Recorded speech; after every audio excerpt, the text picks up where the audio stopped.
Hospitals in East Texas have doubled their bed capacity since the spring to handle the growing number of COVID-19 patients.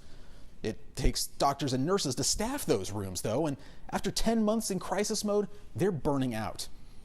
Each section of Texas has a regional advisory council that's meant to help coordinate disaster response plans for their hospitals. I spoke with Beth Powell-Surface about how her RAC, as it's known, has helped coordinate staffing needs for the hospitals in East Texas. Beth, the Regional Advisory Council helps do things like order PPE and distribute it to all the hospitals in your region, which includes the Tyler Longview area. That part seems straightforward, but how do you do that with staffing? Well, believe it or not, it works in a very similar manner. Because we work through a program called Web EOC as part of disaster response normally. And if you need something, say in a tornado or hurricane, you need ambulances for something, you would put in something called the State of Texas Assistance Request. Well, we've taken that system and we have adapted it in the different regions to work for us to be able to track, approve, and fill those stars. That's what we call them. State of Texas Assistance is a star request. So for the staffing request, what happens is the hospital will look at their roster of nurses that they have available on a regular basis to work shifts in the hospital. If they don't have enough because they either have too many out that are sick, some hospitals have reported as many 40 on a shift being ill or quarantined due to COVID. So there has to be a way to help the hospitals work through that. So what the state of Texas did is they set up contracts with some staffing agencies to provide those nurses. So what the hospitals do is identify the need, then they will put in the star request. Then as the RAC, we make sure that they go through a list of questions to justify why they need them. Then those requests are approved by the state, and then they're sent back to us, and we work with the staffing agency to get the right specialties, because it's not just here are 20 people. We have to track them by ICU nurses, med-surg nurses, and several other specialties to make sure that they have the right mix of nurses in order to be able to continue to care for the patients in the hospitals. Well, has it been tougher to get people to come here recently? Texas is struggling, but every other state's struggling with COVID-19, and all their hospitals need staff too. Right now, we haven't had as big of a problem as in just general getting the nurses that we need.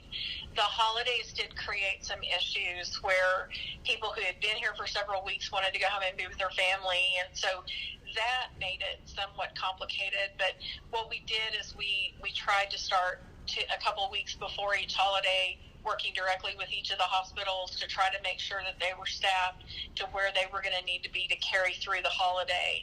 And then, frankly, the hospitals have been absolutely amazing all across the region, because they have I've talked to many chief nursing officers who have been seeing patients lately, because that's what the need is. Like they have the need, and so they're all hands on deck taking care of the patients that they need to in the hospitals. Generally speaking, from your perspective, do you think the hospitals in our area are still in good shape to be able to handle all the COVID-19 patients, and even more if they get more? I think one of the misconceptions about COVID is that something like staffing alone is what's causing them to be able to take care of the patients that they have. Basically, what has happened is we started a surge in July, and then we kind of went down just a tiny bit, but then we have continued to consistently rise over time to the numbers that we have today.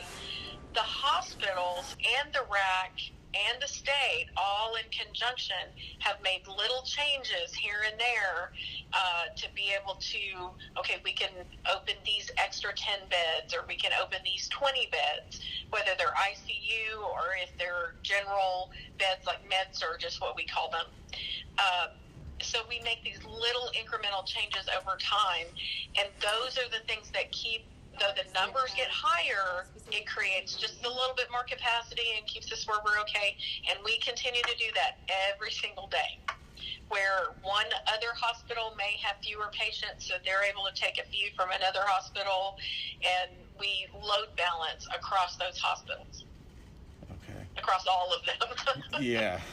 So it's not a one bullet solution, I guess, is the thing that we have learned through the pandemic, because a lot of times we're used to doing some of the other types of natural disasters.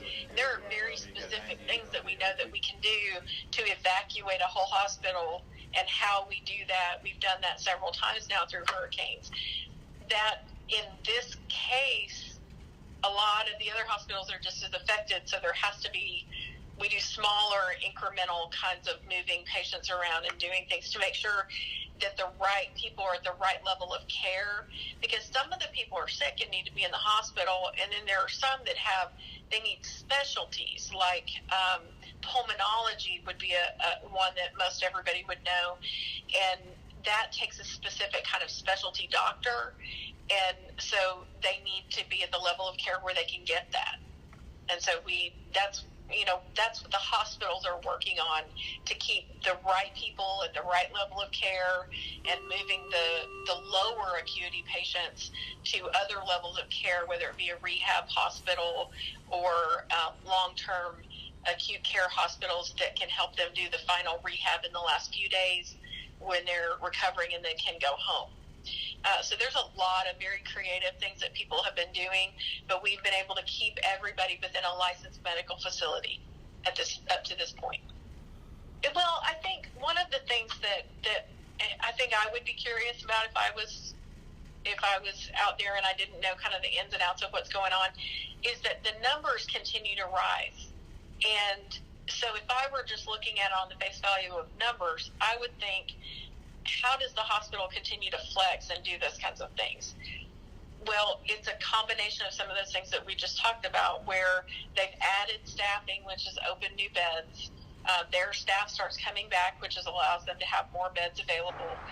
They're creating different systems of how to treat patients and move groups of patients to smaller hospitals if necessary, to lower levels of care.